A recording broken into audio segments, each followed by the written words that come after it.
Hey guys, Palsteron here, and today let's talk about the Kinetic Fusillade changes, especially for the Ballista version that I was league starting last patch. So Kinetic Fusillade was by far the most played skill last league at 15%. That was some self-cast builds, mostly Ballista builds, and it was just an absolute banger of a league starter. Now, this patch, they rightfully updated it with some numbers. I want to go over exactly what they mean, though, because there's a lot of misinformation out there. This skill is in no way dead. We're going to talk about what this means in different setups and different stages of the game. And to be clear, with not dead, I don't just mean hanging on by a thread. I mean still a top tier build. So what happened to KF? First up, the direct changes. 37% less attack speed and 29% less duration. Right here, you can see it went from 200 to 125, and the base duration is now 0.5 instead of 0.7. One of them is a nerf. The other one is a very surprising buff. So if you don't know how Kinetic Fusillade works, you need to balance out your attack speed and the duration it takes for this skill to release. So you actually have this Gatling gun effect where you do not need to charge anything up and it's just not delayed and it's basically self-cast.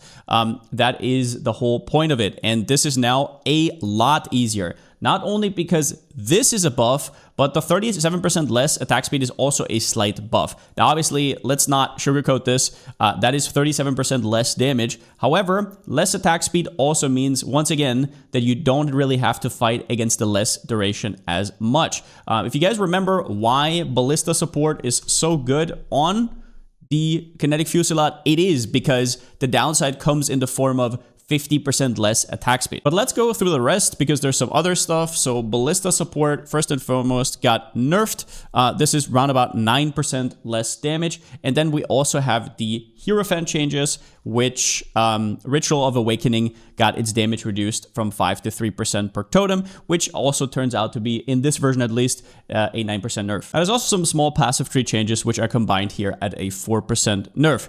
Now, first and foremost, if you put all of this into your calc, you will see that it cuts Kinetic Fusillade's damage right through half if you played exactly the same tree and the same version as last patch, which you shouldn't. One of the things you can now do is actually skip this middle part to Scion altogether, which frees up a lot of points.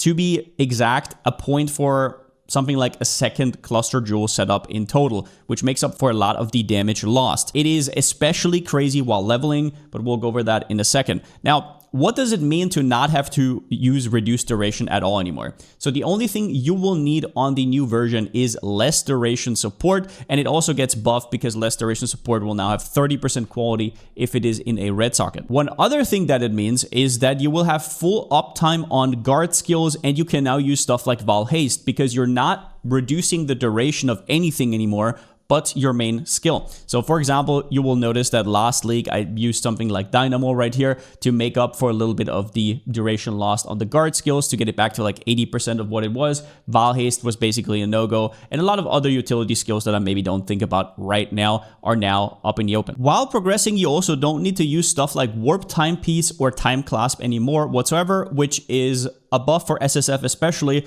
but also a buff for any build because you don't need to use shitty uniques anymore. But let's see what this means for different stages of the game. I took the first example here, which is when you respec into KF for the first time, which is around level 39. Now, this used to be the tree that I shared with people, and you basically have to path all the way down here for the reduced duration, and that will make it so you can actually confidently go through the campaign, and even if you have some attack speed here or there, it will not be an issue. But you can see the opportunity cost here is crazy because you would rather go up and grab the extra totem, grab all the wand clusters, and be so much stronger. Now, a good observation though is if you use this safe setup, you will do 25% more damage than last patch. That is not an over-exaggeration because your tree goes from this to this. That's literally what happens. You can now grab 2 wand clusters, you can grab the +1 projectile early, and you can also grab the Ancestral Bond early. However, for the astute observer, you will notice that you don't have to do this if you're very good at the game, if you know all your attack speed sources, if you know not to take certain things. So if you're very good at the game, then yes, you did not have to do this to begin with. And in that case, you are nerfed by 10% because you can now still use stuff like haste. You can now actually use frenzy charges. You can use I don't know, a wand that has an attack speed roll. It's just overall so much more brain dead than it was before. Now at level 81, which is when you first enter red maps, you will deal approximately 20% less damage, once again with the added upside that you don't need any jewelry whatsoever, so res capping, attributes, and whatnot will be a lot easier, and you also do not have to think about, once again, any breakpoints, which I feel like for a lot of people is actually the biggest takeaway from this. And then if we're talking early end game or mid game, then it will come out to around 15% less damage. Once again, these are approximations and will depend on how your tree looks like. The extra points that you now have from not having to path to the middle can be used in a slew of ways. You can either go for a second cluster jewel, path of top here, take this cluster jewel, take this cluster jewel, maybe even go for multiple medium clusters. Or what I did, for example, in this version is I went from an Aegis setup to a little bit more reasonable evasion spell suppress setup with Ghost Dance, which is only possible, once again, because you don't have to take these points in the middle. And so, yeah, you're a lot more flexible in terms of what you want to do. Now, one of the items you will see a lot more of this patch on Kinetic Fusillade is Wilma's Requital, because you're getting slowed down, but you can also use your duration a lot easier now. So now you can get up to 300%-ish attack speed, just to be clear, without worrying about duration, which means for a normal version, you never have to think about duration at all anymore. Granted, you have less duration support, obviously, but that is it. And Wilma's Requital gives you Ancestral Bond, which makes your pathing a lot easier. You can most likely do something like this in endgame if you can figure out the resistances for your totems on jewels. So that gives you more flexibility. But on top of that, accuracy, this. But the big one is increase and reductions to cast speed applied to attack speed. And this can give you a plethora of buffs. It double dips with stuff like haste, which also means Val haste. And to be clear what I mean by that, when you have Wilma's Requital on and it converts the cast speed to attack speed, it will use both if it has separate lines. So for example, here it says you gain 24% attack speed, you gain 24% cast speed. The cast speed gets converted to attack speed, so in total you actually get 48% from haste. Val haste, once again, you can now use because you have no global reduced duration anymore. It actually has uptime now. And you get a total of 62% increased attack speed. You can also use Frenzy Charges. Frenzy Charges do count. Onslaught counts. All of these double dip.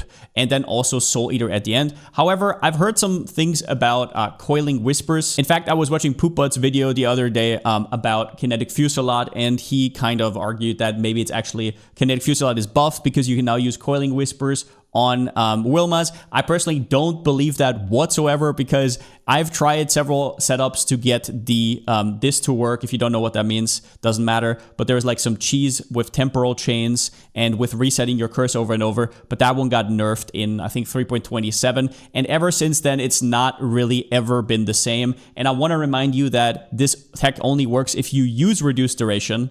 And the whole point of New KF is that you don't scale reduced duration. If you go back to using reduced duration, you just have half damage. So I don't really see how he wants to make that work. But if you guys want to try this out, there is some setups where you can get up to, I don't know, 450% attack speed from this ring. For me, most of the versions have been clunky, especially stuff like Azenaf's and whatnot, but try it out. Needless to say, though, you will see a lot more of this on Kinetic Fusillade, and yeah, this will be a huge power spike in mid-game now. But overall, what's my conclusion? First up, it will be a 10 to 20% damage nerf depending on your version and depending on where in the game you're at. Obviously, I don't know every version, but at least the ones that I know.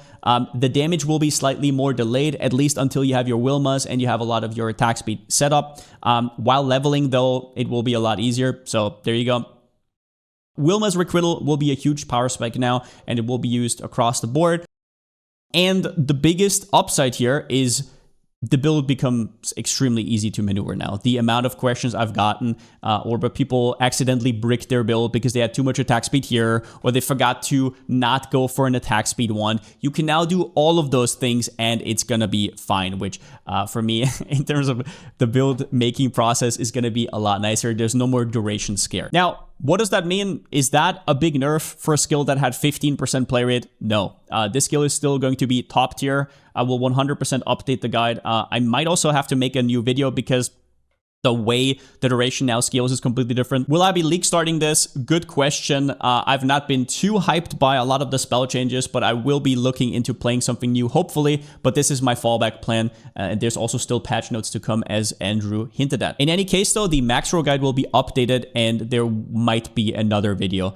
We'll see about that. But yeah, more videos to come. There's a lot of new stuff that I'm pretty stoked about. A lot of overlooked skills, I would say. Winter Orb obviously is already on everybody's menu, but we'll talk a little bit more about that in the coming week. Pretty stoked to be back to PoE1, and since I still don't have a slogan, see you next time.